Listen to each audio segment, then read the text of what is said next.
قال رسول الله صلى الله عليه وآله وسلم المؤمن للمؤمن كالبنيان يشد بعضها عن بعض.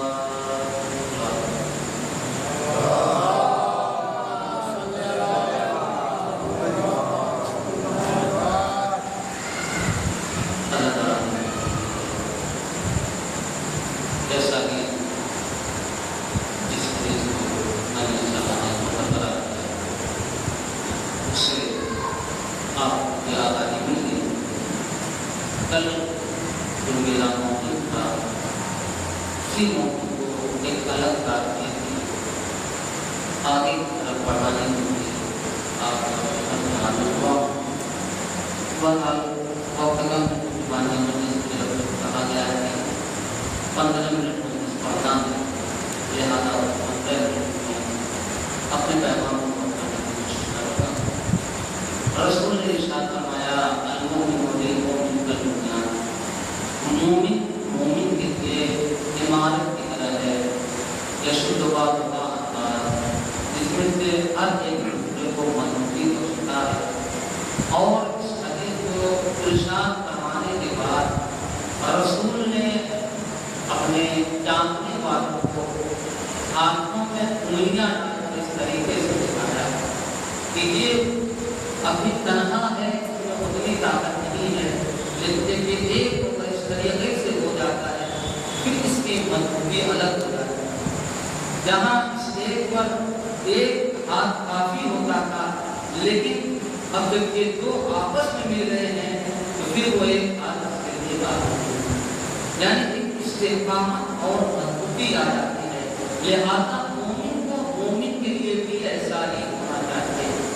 اگر مومن صاحب صلاحیت ہے کسی بھی اعتبار سے تو اپنی صلاحیت کا اس طریقے سے اس کو مظاہرہ کرنا چاہیے کہ اس کی صلاحیت کا فائدہ میں نے کل اسی موضوع پر گفتگو کرتے ہوئے کہا تھا کہ ہم ایک ایسی درسگاہ سے تعلق رکھنے والے ہیں جو درسگاہ ہمیں امن اور بھائی چارگی کا پیغام دیتی ہے، اتحاد اور یکجہتی کا پیغام دیتی ہے، اور مختلف قسم کے علوم پر گفتگو کی تھی، چونکہ اکثر تاکید کی جاتی ہے علم اور عمل پر، لہذا اس لیے آج میں نے دوبارہ اسی حدیث کو اپنا سامنا کرا دیا۔ سوال یہ پیدا ہوتا ہے علم کی فضیلت اگر بیان کرنی ہو تو وہاں بیان کی جائے جہاں پر جاہل ہو۔ بہت علم کی فضیلت اگر بیان کرنی ہو تو علم کی فضیلت وہاں بیان کی جائے جہاں پر جو علم ہو، لاعلم افراد ہو، کیونکہ انہیں ضرورت ہے کہ وہ اولا علم کی معرفت کو سمجھے اور اس کے بعد علم کے حصول کے لیے پابند۔ لیکن جہاں مجمع ہی پڑھا لکھا ہو تو وہاں پر اب علم کی فضیلت بیان کرنے کی ضرورت نہیں ہے، بلکہ علم کو کس طریقے سے پہنچایا جائے اور کس طریقے سے حاصل کیا جائے یہ بیان کرنے کی ضرورت ہے۔ لہذا اب ماشاءاللہ سے پورا بیٹھا لوگ پڑھے ہوئے ہیں، اس لیے میں اس بات کو یہاں پر بیان کرنے کی کوشش کر رہا ہوں۔ آپ غور کیجیے رسول پیدا ہوئے وہ دور کون سا دور تھا؟ وہ سب سے بڑا جاہلیت کا دور تھا، سب سے زیادہ جہالت اس دور میں پائی جاتی ہے، لیکن اللہ نے پڑھنے اور لکھنے کا اعلان کروایا۔ اللہ نے پڑھنے لکھنے کا اعلان کب کروایا؟ جبرائیل کے ذریعے پہلی آیت جو بھیجی اقرأ باسم ربک الذی خلق خلق الانسان من علق، یہ آیت کب آئی؟ کہتے ہیں کہ جب رسول ظاہری طور منصب نبوت پر فائز، ظاہری طور پر اس لیے کہہ رہا ہوں کیونکہ نبی کی حدیث ہے کنت نبیّا بین آدم من الماء والطین، میں اس وقت بھی نبی تھا جب آدم کا وجود مٹی اور پانی کے درمیان تھا۔ لہذا جب رسول ظاہری طور پر لوگوں کے سامنے منصب نبوت پر فائز ہوئے ہیں تب جا کر یہ آیت آئی ہے۔ سوال یہی جب محمد پیدا ہوئے تو اللہ نے اس وقت یہ اعلان نہیں کروایا. اس وقت کی جاہلیت تھی. اس وقت تو رسول کے مبعوث ہونے سے وقت کو اگر ملایا گیا اس وقت اور زیادہ جاہلیت تھی. تو اللہ کو چاہیے تھا وہاں پر کہ جب رسول پیدا ہوئے تھے اسی وقت پھر اس آیت کو بھیج کر تعلیم و تعلم کا اعلان کروا دیتا. لیکن اللہ نے ایسا نہیں کیا. رسول کے ذریعے پیغام بھیجنا تھا. رسول تو دنیا میں آ چکے تھے. پھر اب انتظار کس چیز کا تھا؟ کہا انتظار تو تھا رسول کے پیدا ہونے کے بعد وہ مقدمات کا تھا. ہر چیز کے لیے ایک مقدمات ہوتے ہیں اور اس مقدمات کے بعد مؤخرات آتے ہیں. ہر چیز کے لیے آتے ہیں. دو تین مثالیں جلدی میں بتاؤں. نماز. ہر انسان نماز پڑھتا ہے. نماز کا مقدمہ کیا ہے؟ نماز کا مقدمہ ہے جب تک انسان وضو نہیں کر سکتا اس کی نماز کبھی صحیح نہیں. نماز کے لیے مقدمہ ہے حج. حج کے لیے کیا ہے؟ وَمَنِ اسْتَطَاعَ إِلَيْهِ سَبِيلًا. جس کے پاس اخراجات اور راہ ہموار ہو. جب تک یہ شرائط پر نافذ نہیں آتی پھر حج انجام نہیں دے سکتا. جب وہ نہیں. اسی طریقے سے دنیا میں ہر انسان اپنے مذہب کے مطابق اپنے سماج کے مطابق اپنے کاموں کو انجام دیتا ہے. اس کے ہر کام کے پیچھے ایک چیز چھپی ہوئی ہے.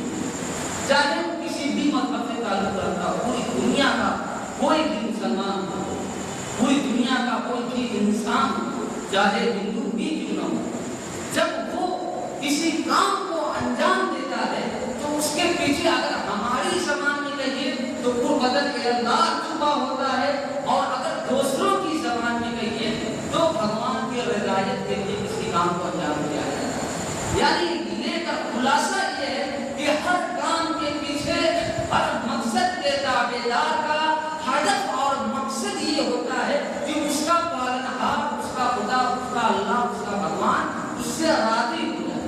یہ ہے مقدمہ.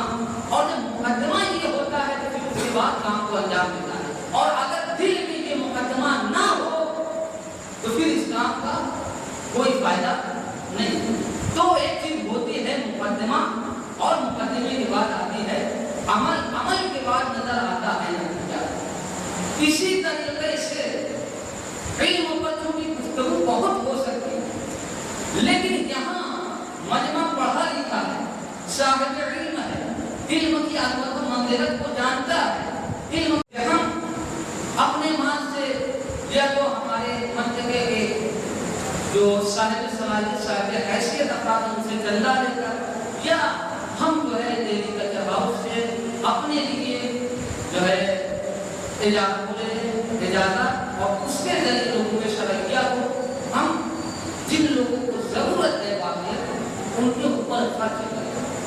تو اس مقدمے کے بعد انسان جو یہ چاہتا ہے کہ میں علم حاصل کروں لیکن نہیں کر سکتا, جو اس کے مقدمات اس کے ذریعے کو آتا ہے.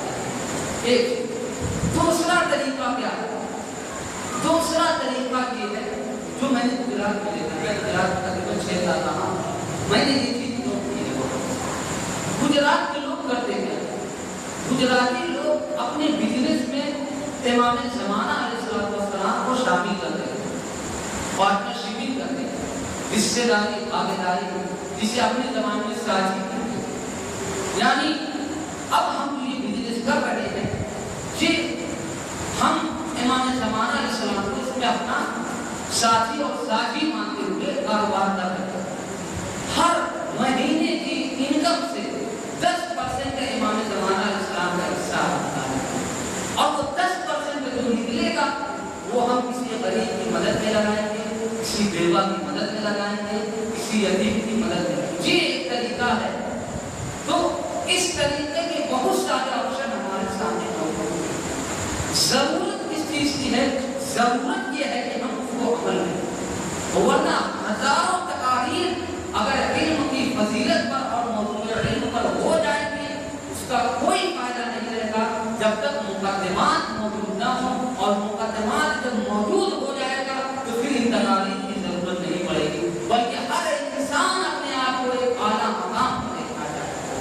لہذا میری گزارش ہے، میرا پیغام ہے، آج کی اس مجلس کا خلاصہ یہ ہے، ضرورت ہے سماج میں ایک ایسے مقدمے کی جس مقدمے سے مومنین کو فائدہ ہو، جس کو اس بہت ہی مشقتوں کے ساتھ پہنچایا۔